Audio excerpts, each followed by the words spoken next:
গত কয়েকদিন ধরে পাহাড় ও তৎসংলগ্ন সমতলে চলছে প্রবল বর্ষণ, যার ফলে ধসের পরিস্থিতি তৈরি হয়েছে সিকিমে। ক্ষতিগ্রস্ত হয়েছে রাস্তাঘাট, বাড়িঘর। বৃষ্টিতে বিপর্যস্ত সিকিম, ধসেছে একের পর এক বাড়ি, মৃত ৩, নিখোঁজ বহু। চলছে উদ্ধার কার্য। প্রবল বৃষ্টিতে বিপর্যস্ত সিকিম, ধসেছে একের পর এক বাড়ি, মৃত ৩, নিখোঁজ বহু। চলছে উদ্ধার কার্য।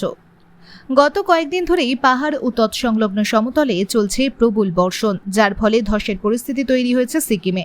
ক্ষতিগ্রস্ত হয়েছে রাস্তাঘাট, ঘরবাড়ি। প্রবল বৃষ্টিতে ধস নেমেছে সিকিমে। ধসে গেছে এক গ্রামের পরপর ৮টি বাড়ি, মৃত ৩ জন, নিখোঁজ বহু।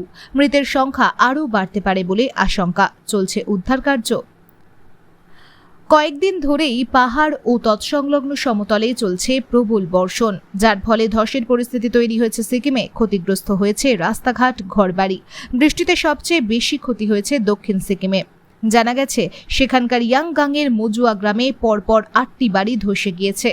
বাড়ির নিচে চাপা পড়েছেন অনেকে। ৩ জনের দেহ উদ্ধার করা সম্ভব হয়েছে। তাদের মধ্যে একজন মহিলা, নিখোঁজ রয়েছেন অনেকেই।